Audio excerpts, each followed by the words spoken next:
Hello and welcome to Social Studies. The last lesson we talked about Eleanor Roosevelt.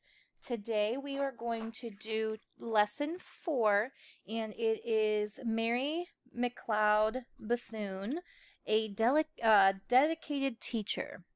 So today our objectives are describe the life and contributions of Mary McLeod Bethune, identify the main causes for which Mary McLeod Bethune fought during her lifetime, explain the concepts of civil rights and human rights, which should remind you that in the last read aloud, you guys learned that Eleanor Roosevelt and Mary McLeod Bethune worked together. So that's another adjective, is explain that they worked together.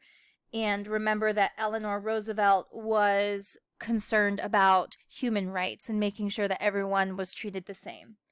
Explain the lack of educational opportunities for African American girls in the 19th century, and explain the three presidents asked Mary McLeod Bethune for advice. So today our vocabulary terms are federal, which is relating to a strong central government with far-reaching powers. So a federal, like if it's a federal holiday, it means that everybody in the United States can celebrate. So like Martin Luther King Day, that's a federal holiday. Healthcare is medical care provided to people. And we have privilege, which is an honor or advantage that one person might have that sets him or her apart in some way. So you can say, I have had the privilege of meeting the president, or you could say, let's say you have your own laptop or your own computer. You are more privileged because you have, like especially during this time, because you have an advantage where you don't have to share the computer with your family. You have your own already. Proud, which is feeling great honor or a sense of satisfaction. Scholarship, which is money or an opportunity given to a student to study for little or no cost. And then society, a community of people who live together and share many of the same life experiences. So remember, civil rights are rights that government gives people, such as the right to vote and the right to not be discriminated against. Another one is the right to practice your own religion. Human rights are those rights that all people should have, such as the right to food, the right to shelter, a job, and education. And remember that Susan B. Anthony, she was our first person that we learned about a couple of days ago. And she fought for basically getting rid of slaves and slavery, and also fought for women's right to vote. And Eleanor Roosevelt's husband was President Franklin D. Roosevelt. We learned about that last lesson. And during President Roosevelt's presidency, there was something that was an important event that happened, and that was the Great Depression. And then the last thing we talked about was the causes that Eleanor Roosevelt fought for. And if you remember, she fought for civil rights and human rights, such as better education and jobs, and for better lives for African Americans, children, women, and Native Americans, and the poor. So today we are going to hear more about the things that Mary did to help improve the lives of many Americans, especially African American girls.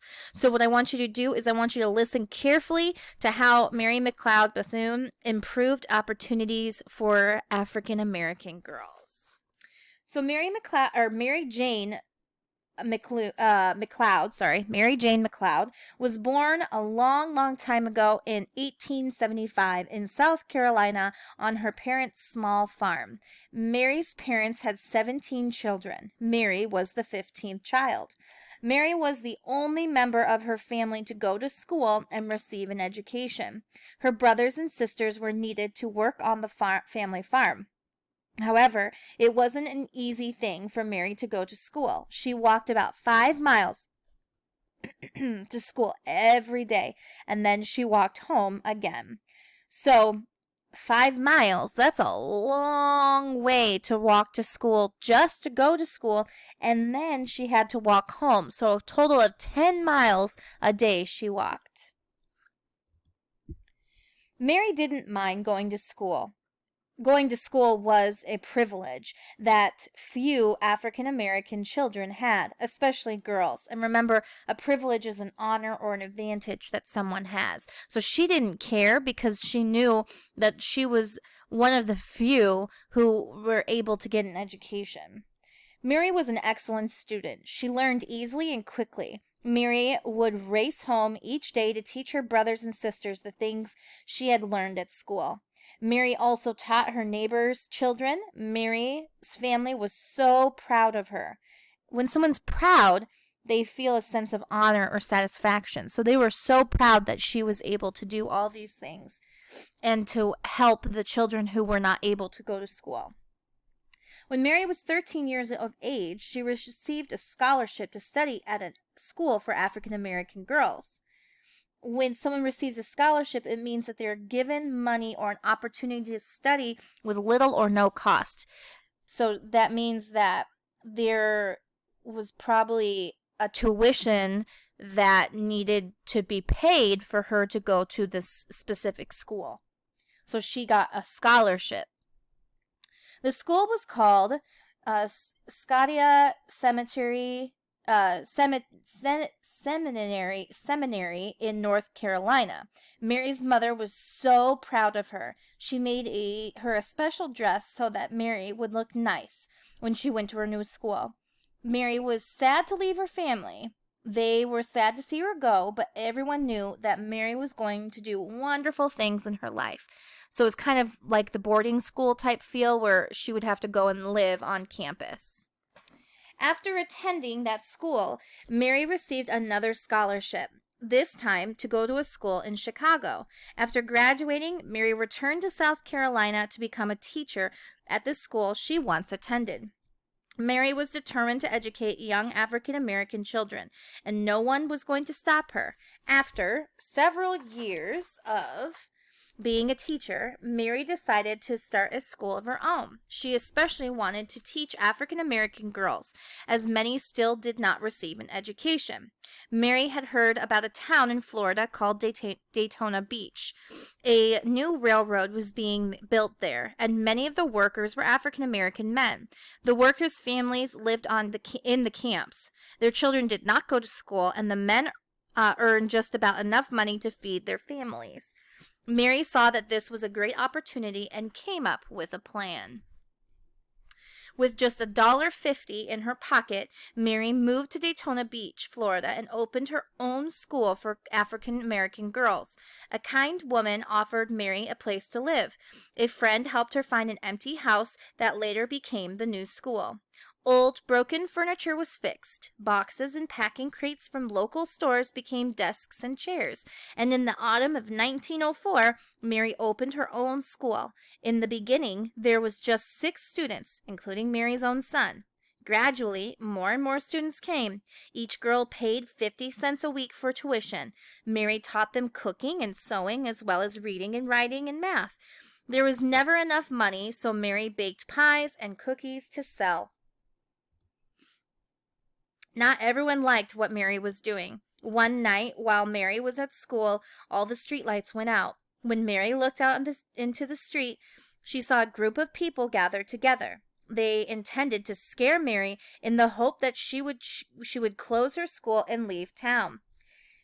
So, how do you think Mary and her students felt when they discovered that some people wanted to scare them away? Probably not very good, right? And I'm sure she felt little discouraged, maybe sad, maybe that frustration because she's trying to do something good for these girls and she knows deep down in her heart they deserve an education.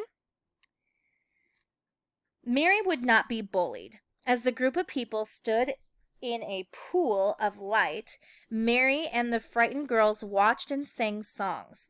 So here, the word pool means a small area filled with light. So think about a pool is an area filled with water. Here, it's talking about an area filled with light. Before long, the people scattered. So the people scattered means that they kind of just went away.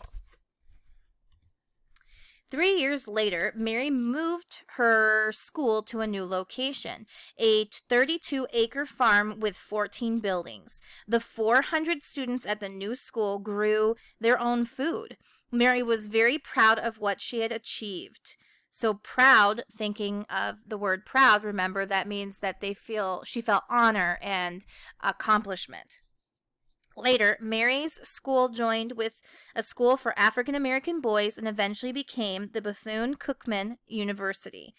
Mary's school started with 5 young African American girls and her son. It eventually became a 4-year university with over 1,000 students that still exist today. Mary became the president of the school. So that's a picture of the school. However, Mary wasn't quite finished. There was more work to be done. Mary actually opened her own hospital. Many African Americans received treatment in Mary's hospital. In addition to promoting education and healthcare, Mary joined forces with various groups who were campaigning for the right for women to vote. Does that sound familiar? And remember that healthcare is the medical care that people receive. As you have already discovered, in the early 1900s, women could not vote. So remember Susan B. Anthony, her lesson, and what word that was that they used for the right to vote. That was suffrage.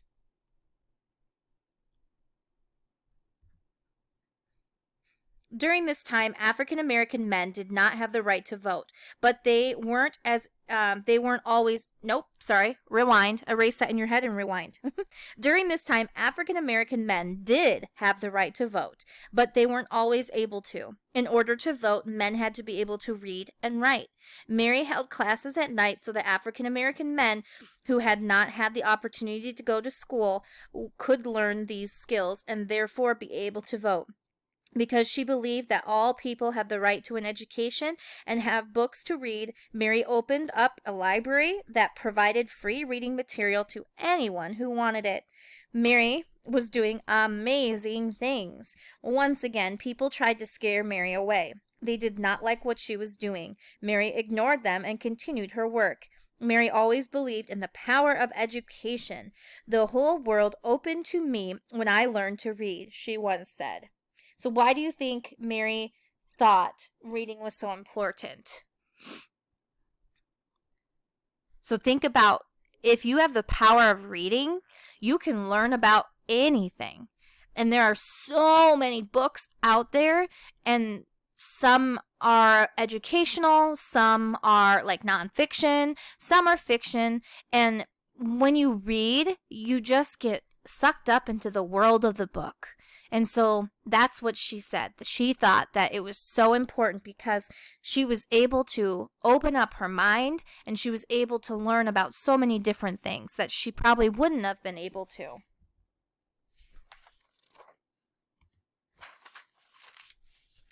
Mary's effort had not gone unnoticed. 3 U.S. presidents asked Mary for advice. President Coolidge, which is this guy on the left, right here. We have President Coolidge invited her to attend his child welfare conference. President Hoover, which is the middle guy, He asked her to head up the White House Conference on Child Health. And then the last one on the right-hand side is President Roosevelt, and he named her a special advisor on minority affairs. Remember who was married to President Roosevelt? That was Eleanor Roosevelt, which we learned yesterday. Mary also became a founder and the president of the National Council of Negro Women.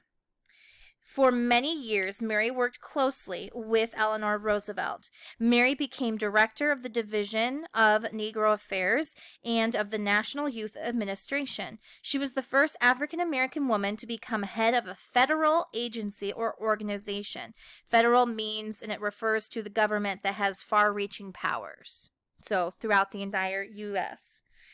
Mary wanted all African Americans to become fully involved in American society. So, and then society is a group of people who live together and share the same beliefs and experiences. So she wanted everyone, even the African American people, to be a part of a society and not to be their own society, but in the part of the whole society.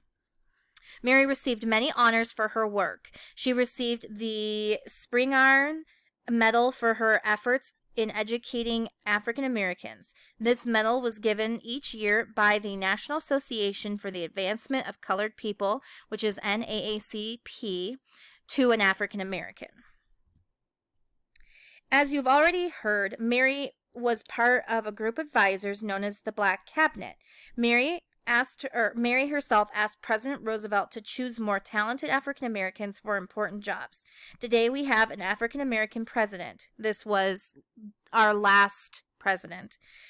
Without people like Mary, it's possible that this might not have happened because our president right now is not African American. Here we go. Mary McLeod Bethune died on May 18th, 1955. On July 10th, 1974, 99 years to the day after Mary's birth. A statue of Mary was placed in Lincoln Park in Washington, D.C. Mary was the first woman and the first African American to be honored in this way. A portrait of Mary hangs in the state capitol of South Carolina, a great honor for a woman who fought against discrimination and worked tirelessly for young African Americans. So, why did Mary consider going to a school to be a privilege? Because going to a school was considered a privilege because very few African American children, and especially girls, had the opportunity to do so. When Mary was 13 years old, something special happened to her, and that was that she received a scholarship to go to that special school. Why did Mary move to Daytona Beach, Florida?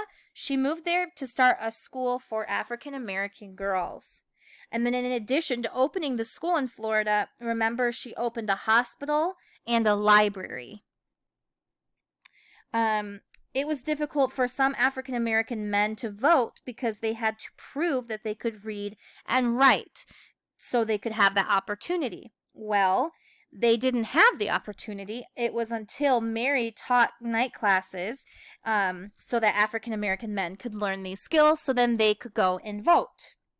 And one of the last things we learned about was the statue of Mary, and that is a statue that is in Lincoln Park in Washington, D.C. So I'm going to show you, your worksheet is going to be on Google Form. It's going to look different than this, but I wanted to just kind of show you what you are going to do. You are going to have to answer that multiple choice question like you did yesterday, and I'll show you the reasons in just a second, but you're going to pick the main cause that she was passionate about. Then you're going to practice doing a summary. So, who was the somebody in this story? What did she want? But what was the problem? So what did she do? And then what happened? Okay? And then you are going to describe what does proud mean. You can even give me a little story of a time that you were proud or somebody said they were proud of you. And then remember, you can't see everything. Let me see if I can move this down. There we go. Okay, so the different choices that you're going to have for that multiple choice was promoted civil rights in a nonviolent way, women's right to vote and freedom for all slaves, education for African American young people, human rights, make sure that all people were treated equally and fairly, racial discrimination in sports, and protested segregation on city buses and demanded equal rights, and then the rights of migrant workers. And remember, didn't we talk about this one already? The women's right to vote. And yesterday's was the human rights, correct? So that should kind of give you a few less to look at when you go and do your Google form. Thank you guys for paying attention. I hope you learned something new today. I will have another lesson for you tomorrow. Thank you so much. Bye.